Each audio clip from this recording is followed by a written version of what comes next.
चलिए अब आगे बढ़ेंगे और बात करेंगे डीडवाना से। बड़ी खबर आ रही है जहां पर अपर जिला न्यायाधीश का बड़ा फैसला, कलेक्टर, एसडीएम और तहसीलदार की गाड़ियां कुर्क करने का आदेश। 8 साल से अदालत के आदेशों की पालना नहीं करने पर कोर्ट ने सुनाया फैसला।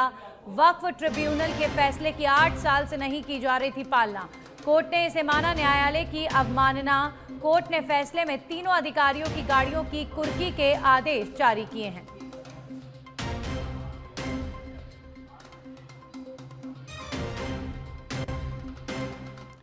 वहीं जंबा रामगढ़ से खबर है जहां पर जान जोखिम में डालकर स्कूल जाने को मजबूर नन्हे छात्र। आम रास्ते में भरा घोरेट बांध का ओवरफ्लो पानी।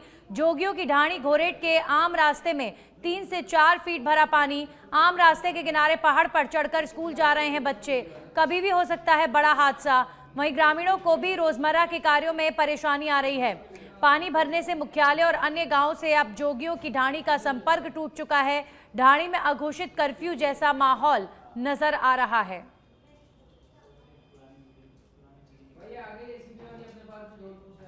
वहीं पीसीसी चीफ गोविंद सिंह डोटासरा 1 दिवसीय दौरे पर लक्ष्मणगढ़ आए, जहां पर पंचायत समिति परिसर में करीब 35 लाख रुपए की लागत से बने राजीविका भवन और विधायक जन सुनवाई केंद्र का लोकार्पण किया और जन सुनवाई की। इस मौके पर आयोजित कार्यक्रम को संबोधित करते हुए गोविंद सिंह डोटासरा ने आमजन की करीब 100 शिकायतों पर सुनवाई करते हुए अधिकारियों को आवश्यक दिशा निर्देश दिए। इस दौरान गोविंद सिंह डोटासरा ने राज्य सरकार के चलाए जा रहे प्रशासन शहरों के संग और गांव के संग अभियान को लेकर कहा कि इस अभियान से जनता को लाभ मिलने वाला नहीं है, बल्कि आगामी पंचायत और नगरीय निकाय चुनाव को ध्यान में रखकर लोगों की नाराजगी दूर करने का असफल प्रयास है।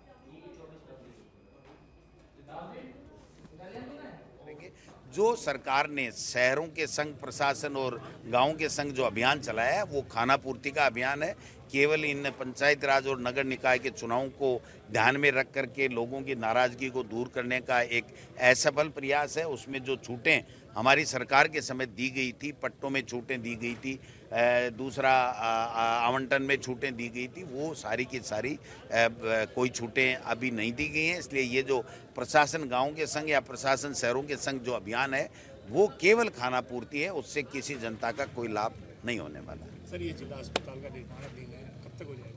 अब देखिए वो तो ठेकेदार के ऊपर है क्या उसकी टाइमलाइन है, लेकिन एनएचएम के काम में एक बठोट पीएचसी की शिकायत मिली है कि काम क्वालिटी का नहीं हो रहा है, तो हमने एसडीएम को कहा है कि वो एनएचएम के एक्शन को लिखे और मैं भी एनएचएम के जो चीफ इंजीनियर हैं जयपुर बैठते हैं उनको कहूँगा कि भाई आप एक मॉनिटरिंग कराएं और क्वालिटी कंट्रोल से चेक करा करके उस भवन को ठीक बनाएं। ये और अब रुक करेंगे बड़ी खबर का। एसीबी की धौलपुर में बड़ी कार्रवाई। नगर परिषद धौलपुर में एसीबी भरतपुर की टीम ने की बड़ी कार्रवाई। एसीबी की टीम नगर परिषद कार्यालय में कर रही कार्रवाई। एसीबी की कार्रवाई में 5 लोगों के ट्रैप होने की मिल रही सूचना। 3 लाख रुपए की रिश्वत की भी आ रही सूचना। एसीबी कार्रवाई में नगर परिषद आयुक्त समेत 5 लोगों की ट्रैप की सूचना आ रही है।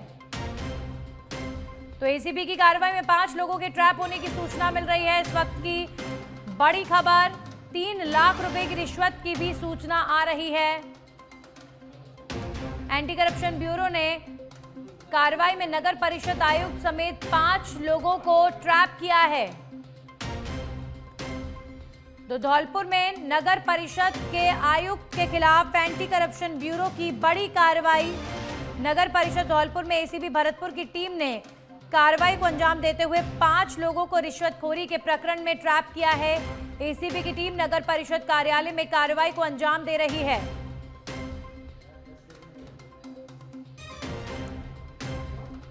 तो एसीबी की कार्रवाई में 5 लोगों के ट्रैप होने की सूचना आ रही है। 3 लाख रुपए की रिश्वत की भी सूचना आ रही है। रिश्वतखोरी के प्रकरण में एंटी करप्शन ब्यूरो ने इस कार्रवाई को अंजाम दिया है। एसीबी कार्रवाई में नगर परिषद आयुक्त समेत 5 लोगों को ट्रैप करने की सूचना आ रही है।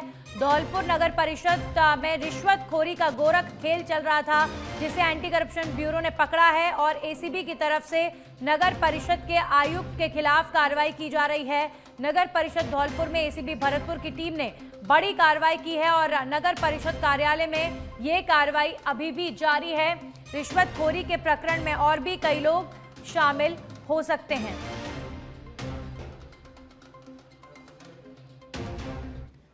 वहीं अराई के निकटवर्ती ग्राम दादिया में मुख्य चौराहे से लेकर राजकीय उच्च माध्यमिक विद्यालय तक कीचड़ होने से स्कूली छात्रों और ग्रामीणों को भारी परेशानियों का सामना करना पड़ रहा है। ग्रामीणों ने बताया कि मुख्य चौराहे से लेकर स्कूल तक आयुर्वेदिक औषधालय विद्यालय सहकारी समिति आदि संस्थान हैं और लोगों और स्कूल छात्रों का आवागमन बना रहता है, लेकिन इस रास्ते में कीचड़ भरा होने से आमजन का निकलना मुश्किल हो रहा है। साथ ही मुंडोलाव रास्ते पर कीचड़ भरा होने से आमजन का निकलना मुश्किल हो रहा है। मामला है ये रास्ते का। हाँ। तो ये रास्ता खुल क्यों नहीं रहा है? आखिर में क्या वजह है? ये पंचायत की कमी है। पंचायत की कमी है। हाँ। तो पंचायत की क्या कमी लगी है आपको? पंचायत आप भी ग्राम पंचायत से जुड़े हुए हो। हाँ, जुड़ा हुआ हूँ। पंचायत की कमी है। पीडब्ल्यूडी से रोड बना हुआ है, आम रास्ता है, बस स्टैंड है, शौचालय बने हुए हैं, राजकीय आयुर्वेदिक हॉस्पिटल है, यहाँ सहकारिता विभाग है, यहाँ आंगनबाड़ी केंद्र है, राजकीय उच्च माध्यमिक विद्यालय दादिया है। चार विभाग होते हुए भी कोई भी इसकी सुध लेने वाला नहीं है। इतना कीचड़ है, बच्चियों को निकलना मुश्किल है। कितने दिनों से है ये करीबन 1-1.5 महीने से। 1.5 महीने से सरपंच या कोई भी हमने तो खूब। वहीं कोटा में नेशनल हाईवे 27 पर स्थित जगन्नाथपुरा फ्लाईओवर देर रात दर्दनाक हादसे का गवाह बना। एक अनियंत्रित ट्रेलर अचानक से पलट गया और उसमें लदे कट्टों के नीचे दबकर 2 युवकों की मौके पर ही मौत हो गई। हादसे के बाद पूरे इलाके में शोक का माहौल है। मृतकों की पहचान नरेंद्र और रवि के रूप में हुई है। दोनों जगन्नाथपुरा इलाके के निवासी थे। दोनों युवक मजदूरी कर घर लौट रहे थे और तभी यह हादसा हो गया। घटना की सूचना मिलने पर पुलिस मौके पर पहुंची और ट्रेलर को जब्त कर लिया गया। मृतकों के शवों को एमडीएस अस्पताल की मॉर्चरी में रखवाया गया है, जहां गमगीन माहौल में दोनों का पोस्टमार्टम करवाकर शव परिजनों को सुपुर्द कर दिया गया है। ऐसा ये हुआ है, जगन्नाथपुरा रहते हैं और मजदूरी करके आ रहे थे। जगन्नाथपुरा नदी की पुलिया के पास ट्रोला पलटी का है, डीओसी का भरा हुआ था, उसके नीचे दब के दोनों मर गए। एक तो नरेंद्र था, एक रवि, दोनों ही भाई थे, वो मामा बुआ के। लगभग कितने बोरे होंगे? वो 600-700 बोरे थे लगभग। किसको कैसे हो गया ये अचानक हादसा? अचानक हादसा हो गया। अब गाड़ी पलटी खा गया था, वो तो मजदूरी करके आ रहे हैं, उनको मालूम थोड़ी था कि भाई नीचे से निकल के जा रहे, ऊपर गिर के दब जाएंगे, मर जाएंगे, उनको पता थोड़ी था। सर्विस रोड पे जा रहे थे तो गाँव वाले। दोनों रिश्तेदार हैं। कहाँ से कहाँ जा रहे थे? ये कहीं से भी काम करके आ रहे होंगे। शाम को 6-6:30 बजे।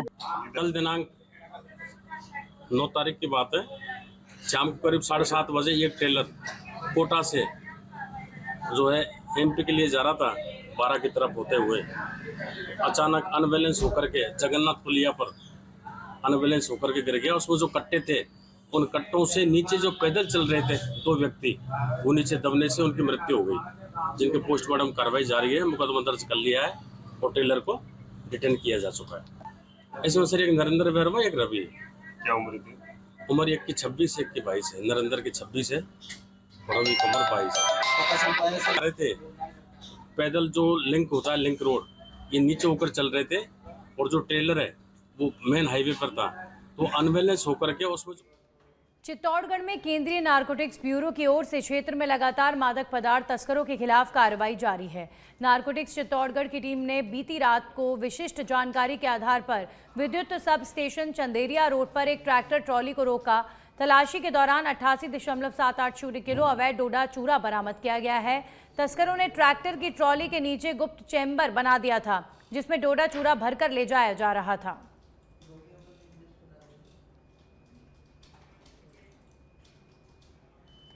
और अब खबर सुमेरपुर से है, जहां पर जवाई नदी में डूबने से युवक की मौत। गोताखोरों की मदद से शव को बाहर निकाला गया है। सरकारी अस्पताल की मॉर्चरी में अभी फिलहाल युवक के शव को रखवाया गया है। पुलिस हर पहलू से मामले की जांच में जुटी हुई है। सुमेरपुर में यह हादसा हुआ है, जहां पर बांध में डूबने की वजह से एक युवक की मौत हो गई है। अभी फिलहाल पुलिस हर एंगल से इस पूरे मामले की जांच पड़ताल में जुटी हुई है। जवाई नदी का ये प्रकरण बताया जा रहा है। सूचना मिली कि पुराना गांव की नदी में एक व्यक्ति की डूबने से मौत हुई है, जिस पर मैं ऐसे रमेश लाल महेश का मौके पर गए। गोताखोरों की मदद से शव को बाहर निकाला। मृतक की शिनाख्ती राजेश उर्फ नेमाराम सनोप सोहनलाल हरिजन, एज 45 साल, निवासी संजय। वहीं डूंगरपुर में एमएमबी ग्रुप की ओर से प्लास्टिक मुक्त शहर की कल्पना करते हुए आमजन को जागरूक किया जा रहा है। ग्रुप के सदर नूर मोहम्मद मकरानी ने बताया कि शहर स्वच्छता में पूरे राज्य में पहले स्थान पर है और ऐसे में अभी भी कई लोग रोज प्लास्टिक की थैली का उपयोग करते हैं। इससे कैंसर और अन्य बीमारियां होती हैं। लोगों को सचेत करने के लिए कुंदन कॉलोनी में जागरूकता कार्यक्रम रखा गया, जहां पर लोगों को प्लास्टिक की थैली की जगह पर कपड़े की थैली का उपयोग करने की सीख दी गई है। वहीं कोटा में कांग्रेस की जन आक्रोश रैली के दौरान बड़ा हादसा हो गया। रैली के कवरेज कर रहा एक पत्रकार अचानक से मंच से गिरकर गंभीर रूप से घायल हो गया। घायल अवस्था में उसे तत्काल एमबीएस अस्पताल ले जाया गया, जहां पर अभी फिलहाल पत्रकार का इलाज जारी है। घटना की जानकारी मिलते ही पूर्व विधायक प्रहलाद गुंजल अस्पताल पहुंचे और घायल पत्रकार से मुलाकात की। उन्होंने पत्रकार की कुशलक्षेम पूछी और चिकित्सकों से बेहतर इलाज की व्यवस्था सुनिश्चित करने को कहा। प्रहलाद गुंजल ने कहा कि जिस प्रकार रैली के दौरान यह हादसा हुआ वो बेहद दुखी हैं। उन्होंने प्रशासन पर सवाल उठाते हुए कहा कि इतनी बड़ी संख्या में कार्यकर्ताओं की मौजूदगी के बावजूद मौके पर ना तो अग्निशमन की उचित व्यवस्था थी और ना ही एम्बुलेंस की सुविधा उपलब्ध कराई गई। और अब खबर करौली से है, जहां पर जिला कलेक्टर ने सपोट्रा उपजिला अस्पताल का निरीक्षण किया है। चिकित्सकों एवं नर्सिंग स्टाफ में हड़कंप मचा है। जिला कलेक्टर ने मरीजों की सुनी समस्याएं, चिकित्सकों को दिए मरीजों को बेहतर सुविधा उपलब्ध कराने के निर्देश। चिकित्सा प्रभारी और तहसीलदार इस दौरान मौजूद रहे।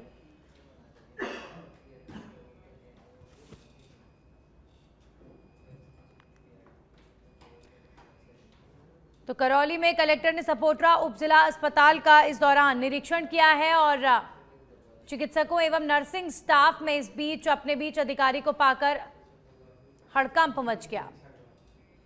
और अब खबर चित्तौड़गढ़ से, जहां पर एंटी गैंगस्टर टास्क फोर्स ने प्रतापगढ़ में स्थानीय पुलिस और डीएसटी के साथ मादक पदार्थ तस्करी के मामले में एक बड़ी कार्रवाई को अंजाम दिया है। संयुक्त टीम ने एमडी ड्रग्स फैक्ट्री का खुलासा करते हुए 17.4 किलो एमडी ड्रग्स के पाउडर के अलावा 70 किलो से अधिक केमिकल को पकड़ा है। वहीं इस मामले में 25,000 रुपए के मोस्ट वांटेड तस्कर को भी गिरफ्तार किया गया है। गिरफ्तार आरोपी से एजीटीएफ पूछताछ में जुटी हुई है।